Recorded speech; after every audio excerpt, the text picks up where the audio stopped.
দে ব্লেন্ডারের ভিতর হাত দে, আজকে তোর হাত আমি শেষ করে ফেলবো। তোর মা তোকে জন্ম দিয়ে মরে গেছে, আর এখন তোরা আমাকে জানানোর জন্য আসছিস না?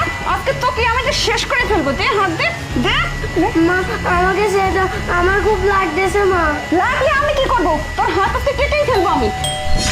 আরে এখন আবার কে আসলো? এই চুপ, একটা শব্দ করবি না, এখানে চুপ করে দাঁড়া। যা। এই শোন, মনে হয় তোর বাবা আসছে। তোর বাবাকে যদি তুই কিছু বলছিস তা তোকে আমি মারধর করি, অত্যাচার করি, তার মধ্যে তোর খবর আছে, বুঝলি? তাহলে কিন্তু আরো বেশি করে মারধর খেতে দিব না, বুঝতে পারছিস? যা ওখানে গিয়ে বল, যা বাবা যাও।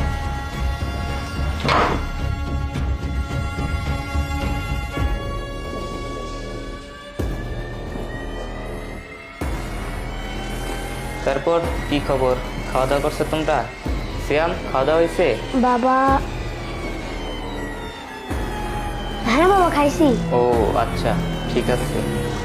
আচ্ছা, তুমি কি ঠিক মতন কি সিয়ামের খেয়াল রাখতেছো?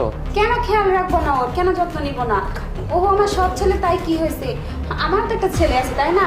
ও তো আমার ছেলের মতোই, ওকে আমার ছেলের মতোই আমি ভালোবাসি, খেয়াল রাখি। ও আচ্ছা, ঠিক আছে। যেহেতু আমার ছেলে মানে তোমারই ছেলে, সেজন্য আমি একটু উকিলের কাছে গিয়েছিলাম। আর জমির বিষয়ে একটু, যেহেতু আমার দুইটা ছেলে কখন মরে যায় কোনো ঠিক নাই, তার জন্য দুই ছেলেকে সমান ভাগে জমি দিয়ে দিয়েছি আমি। কি? তুমি কি বলতেছো?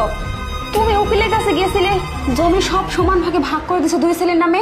এটা কোনো কথা? হ্যাঁ, তুমি তো আমাকে একবার জিজ্ঞাসা করতে পারতে যে তুমি উকিলের কাছে গিয়ে জমি ভাগাভাগি করতেছো।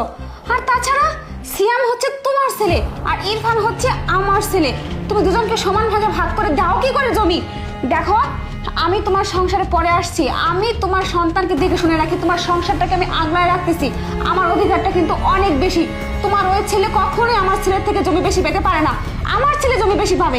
আর তাছাড়া তুমি কার অনুমতি নিয়ে তুমি এগুলো করছো? হ্যাঁ, একবার আমাকে জিজ্ঞাসা করার প্রয়োজন মনে করোনি? তুমি না একটু আগে বললে আমার সন্তান মানে তোমার সন্তান, তো যেহেতু সেটা তোমারও সন্তান, তাহলে তুমি জমি নিয়ে কেন আলাদা করতে চাচ্ছ? হ্যাঁ, ও ভাগ বেশি পাবে, ও ভাগ কম পাবে, এটা কেন? দেখো, আমি ওকে যতই ভালোবাসি আর যতই আগলা রাখি না কেন, ও কিন্তু আমার সৎ ছেলে, এটাই সত্য কথা, বুঝছো? আর তুমি যতই বলো না কেন ও তোমার সন্তান, কিন্তু আমি এটা কখনোই মানতে পারবো না যে ও আমার সন্তান। ও এই ব্যাপার, সেটাই আমি জানতে চেয়েছিলাম আর তোমার আসল রূপটা দেখতে চেয়েছিলাম। তুমি আমার ছেলেকে কতটা ভালোবাসো, কতটা নিজের ছেলে মনে করো, সেগুলো তো আমি সবই জানি। আমার সামনে তো শুধু সব অভিনয় করো, হ্যাঁ, এর আগে পিছে কি করো আমি সব ভালো করেই জানি, বুঝতে পারছো? তুমি কি বলতে চাচ্ছ? কি জানো তুমি? ও আমি কি জানি? ঠিক আছে, দেখো তাহলে, দেখো তো।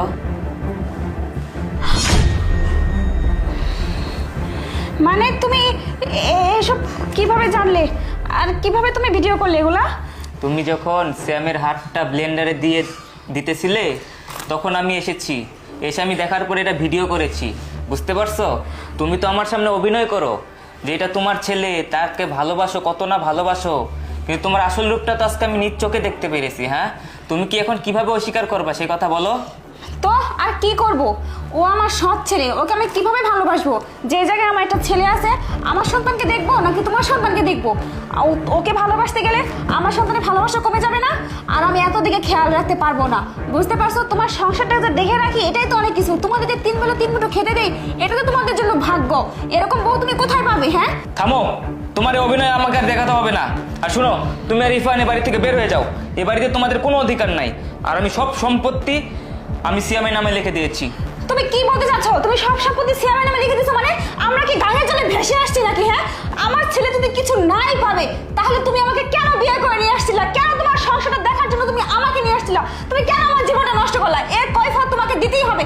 আমি মানে না এসব কিছু। তুমি কিসের জন্য তুমি তোমার সব সম্পত্তি তোমার ছেলের নামে দিয়ে দিবা?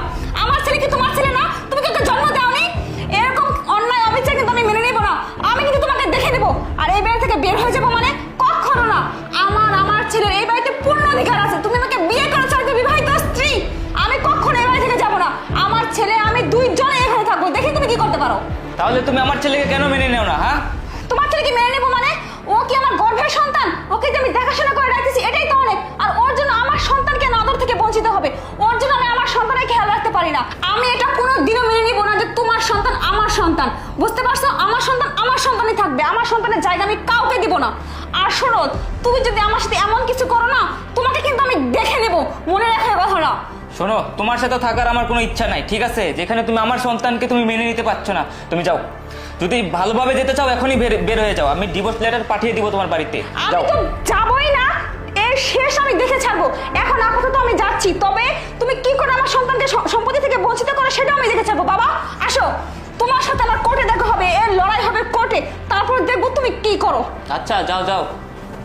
সিয়াম এদিকে আয়। শোন, আজকে থেকে এই বাড়ির মালিক তুই, ঠিক আছে? আচ্ছা বাবা, ঠিক আছে। আচ্ছা।